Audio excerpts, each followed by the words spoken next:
Bienvenue dans Intime Connexion, le podcast qui t'aide à oser l'épanouissement intime. Je suis Zina Hamzaoui, sage-femme, sexologue clinicienne, auteure du livre Chute Choma, thérapeute de couple et surtout passionnée par le bien-être des femmes et l'épanouissement intime du couple. Dans ce podcast, nous allons plonger au cœur des sujets sensibles et parfois tabous liés à la sexualité en créant un espace sûr et bienveillant pour des discussions ouvertes et éclairées. Intime Connexion est dédié à toutes les personnes qui cherchent à comprendre, à développer et à améliorer leur vie sexuelle. Que tu sois célibataire, en couple, novice ou expérimenté, ce podcast est conçu pour te fournir des conseils pratiques, des informations précieuses et des réflexions approfondies pour t'accompagner sur le chemin d'une intimité épanouie, sans chouma et toujours avec respect, pudeur et bienveillance. Prépare-toi à des conversations authentiques, des découvertes enrichissantes et une connexion intime avec toi-même et ou avec ton époux-épouse. Bonne écoute! Salam alaikum, j'espère que vous allez bien. Alors on continue notre cycle, notre série d'épisodes autour de la santé féminine et aujourd'hui le thème est le cycle menstruel. Je suis toujours étonnée de recevoir la réponse « Je ne connais pas mon cycle, c'est quoi un cycle ?» ou bien les femmes qui pensent que leur cycle commence à la fin de leurs règles ou bien qu'elles ne savent tout simplement pas que le cycle commence le premier jour des règles. Et donc je me rends compte que nous sommes en 2024 et que cette information n'est toujours pas claire. Alors bien évidemment, je ne rejette pas la faute sur les femmes, loin de là. Je rejette la faute au système auquel nous appartenons, qui est un système très basé sur les hommes, un système bien patriarcal, dans lequel finalement le savoir féminin s'est perdu. Mais c'est tout l'intérêt d'être sur Intime Connexion afin que je vous partage des infos à connaître pour vous et à partager aux hommes et aux femmes autour de vous afin que la santé féminine devienne une priorité, car on le sait, quand une femme va bien, elle rayonne et tout le monde va bien autour d'elle. Alors je reviens sur mon sujet du jour, à savoir le cycle menstruel. Donc un cycle menstruel, qu'est-ce que c'est ? C'est une série de changements que le corps de la femme subit chaque mois ou bien vit chaque mois. On va voir que le choix des mots il est important. En préparation à une éventuelle grossesse. De base, c'est ça un cycle menstruel. Il commence, donc les premiers cycles menstruels vont apparaître à la puberté. Donc en général chez les jeunes filles, c'est aux alentours de 11-12 ans. Alors on a des jeunes filles qui ont leurs premières règles un peu plus tôt. Donc d'ailleurs pour l'info, l'arrivée de ces règles s'appelle la ménarche, en opposition à la fin des cycles menstruels qui s'appelle la ménopause. Donc en général la ménopause elle est connue, la ménarche un peu moins. Alors un cycle, est-ce que vous savez en moyenne combien de jours dure un cycle ? Donc en général c'est 28 jours, mais en tout cas on sait que ça peut varier de 21 jours, et là on va parler de cycle court, à 35 jours, et là on va parler de cycle plus long. Je rappelle ici que ce n'est pas normal, en tout cas que l'absence de règles durant des périodes plus longues que 35 jours peut être un signe de soucis de santé, donc il ne faut pas hésiter à consulter. Il ne faut pas dire oui, moi j'ai mes règles tous les 3 mois, mais bon, je le vis bien et donc c'est ok. Je vous invite quand même à consulter, à faire un petit tour chez votre médecin généraliste, votre gynécologue ou en France chez votre sage-femme, parce que je rappelle qu'en France, les sages-femmes sont habilitées à faire du suivi gynécologique de base, et donc n'hésitez pas à consulter pour voir s'il n'y a pas de souci dans votre, on va dire, dans votre fonctionnement via une prise de sang, via une échographie notamment. Alors, durant ce cycle, il y a 4 phases principales. La première, c'est la phase menstruelle. Donc je rappelle, le cycle commence le premier jour des règles. D'accord ? Donc pour celles qui ont de quoi noter, prenez de quoi noter. Donc le premier jour des règles, c'est là que commence le cycle et c'est là que commence la phase menstruelle. Donc la muqueuse utérine, elle se détache. Donc je rappelle que l'utérus, c'est un muscle qui est composé de plusieurs parties et au centre de celui-ci, il y a ce qu'on appelle l'endomètre, c'est cette muqueuse qui va venir se détacher et qui entraîne les saignements parce qu'il n'y a pas eu de grossesse. En règle générale, cet écoulement de sang, donc qui va aller de l'utérus en passant par le col de l'utérus, puis sortir par le vagin, cet écoulement-là, il va durer entre 3 et 7 jours. D'accord ? Les femmes qui ont des saignements qui durent beaucoup plus longtemps, en général, c'est parce qu'il y a d'autres soucis, c'est-à-dire que ça peut être le reflet d'un problème d'hydratation, de constipation, de stress, de mal-être, de soucis sentimentaux, soucis, de santé plus importants, qui sont à prendre en considération, d'accord? Donc vous savez, moi j'ai ma casquette sage-femme, mais je vous rappelle sans cesse qu'il y a un vrai lien entre les émotions, le stress et des symptômes que l'on va voir se développer. Alors, je rappelle aussi que c'est une phase, donc la phase menstruelle, qui va avoir lieu chaque mois. Et donc, si on fait le calcul de la ménarche, donc de l'arrivée des règles dans la vie d'une femme durant la puberté jusqu'à la ménopause, on parle de plusieurs dizaines d'années, qui peut aller jusqu'à 40 ans. On a en moyenne 12 à 13 cycles par an, d'accord? Donc, on est déjà à plus de 400 cycles, d'accord? 400 cycles.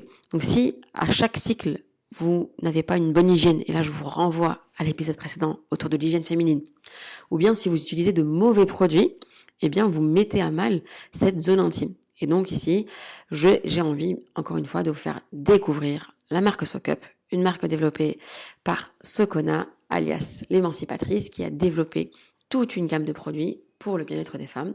Donc tout d'abord, elle a été connue pour les cups menstruels, puis les culottes menstruelles, et enfin, dernièrement, le petit chouchou, le baume intime qui fait tout, donc pour un confort intime optimal. Donc c'est vraiment un baume qui a une texture et une odeur qui sont très agréables, qu'on peut utiliser à la fin de nos règles, donc une fois qu'on a fait notre douche de fin des règles.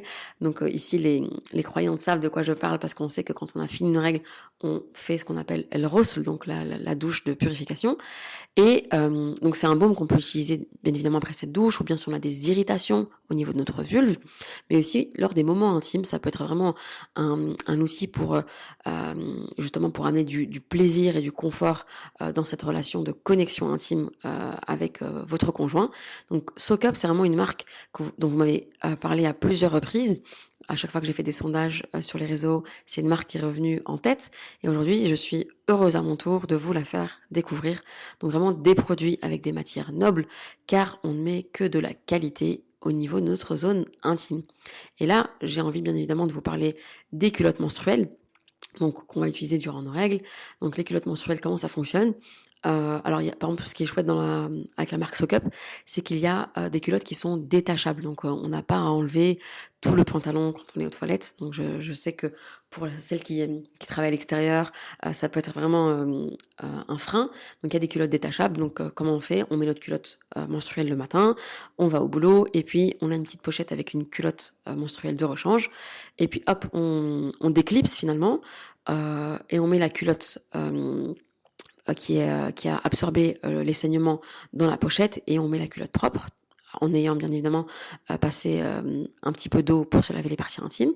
Et puis la culotte menstruelle, et bien le soir, on va d'abord venir la laver une première fois avant de la mettre en machine. D'accord? Donc je sais que pour celles qui sont un petit peu écœurées par le contact avec le sang, etc., ça peut être un frein. Mais une fois qu'on s'y est habitué, finalement, on se dit, mais comment j'ai fait pour passer ma vie sans ça? Alors moi, il faut savoir que je suis pas de la team culotte menstruelle, je suis vraiment de la team Cup. C'est un outil que j'utilise depuis maintenant près de 10 ans, et vraiment c'est hyper confortable. Donc faut savoir que les cups menstruelles, elles sont faites à base de silicone médical, donc tout à fait adapté pour la muqueuse vaginale. Alors il faut juste un petit coup de main au départ pour prendre l'habitude de la mettre et de l'enlever. Donc la cup, donc là il faudrait plus une vidéo pour que je vous explique comment l'insérer au niveau du vagin. Donc ce qui est intéressant lors des ateliers en ligne, par exemple, je vous montre sur le matériel médical comment on insère la cup et comment on la retire. Donc, il faut savoir que la cup, elle peut être insérée et elle reste en place pendant 6 heures, 8 heures grand maximum, et donc que le sang s'écoule dedans. Et hop, on va venir la retirer, la rincer et on la remet. Une cup, ça coûte environ entre 10 et 15 euros, et on peut l'utiliser pendant des années. Donc, ce qu'on va faire, c'est qu'à la fin de chaque phase menstruelle, on va laver, stériliser notre cup, et c'est parti, on la réutilise comme ça à chaque cycle. Donc vraiment, moi quand j'ai découvert ça, ça a changé mes phases menstruelles, parce qu'avant ça, j'utilisais des serviettes hygiéniques classiques, les grandes marques, j'ai pas envie de les citer, qui passent avec du liquide bleu, vous voyez de quoi je parle dans les publicités. Et donc j'utilisais ça parce que je ne connaissais que ça, et vraiment il y avait cet inconfort parce qu'on a l'impression que ça va déborder, et ça déborde dans nos sous-vêtements. On a l'impression que voilà, qu'il y a une mauvaise odeur, qu'on transpire, etc. Donc vraiment, quand j'ai découvert la cup, ça a été, une autre manière de vivre ma période de règles et donc, je vous souhaite vraiment mesdames de découvrir, un produit qui va venir apporter du confort donc, moi je vous invite à soit vous diriger soit vers la cup, soit vers la culotte menstruelle. D'ailleurs, dites-moi ce que vous utilisez, c'est toujours intéressant pour moi de savoir ce que mes auditrices, utilisent et comment elles vivent leur, phase menstruelle. Après la phase menstruelle, il y a justement la deuxième phase qui s'appelle la phase folliculaire. Et donc là, c'est pour préparer l'arrivée de donc pour préparer le nouvel ovule, d'accord. Pour la phase suivante qui est l'ovulation. Donc à ce moment-là, les hormones, dont notamment l'œstrogène, vont augmenter, ce qui va favoriser la croissance des follicules au niveau des ovaires. Et cette phase, elle dure jusqu'à donc de la fin des règles, donc de la fin de la période de menstruelle jusqu'à l'ovulation. Donc l'ovulation, c'est pas forcément le 14e jour du cycle, d'accord. Si votre cycle il dure 28 jours, on fait 28 moins 14, donc ça fait 14, ok. Mais si votre cycle il dure 32 jours, en fait on fait 32 moins 14 et on tombe sur 18, d'accord. Donc à ce moment-là, votre ovulation a lieu le 18e jour de votre cycle. Donc quand l'ovule est libéré, eh bien en fait c'est ce qu'on appelle l'ovulation et donc il est prêt à être fécondé, d'accord. Souvent c'est associé à d'autres symptômes, donc d'autres signes, d'autres changements. On peut sentir une petite douleur abdominale et on va remarquer que notre glaire cervicale, donc les pertes à ce moment-là vaginales qui viennent à ce moment-là du col, sont très transparentes. On appelle ça la glaire filante, d'accord.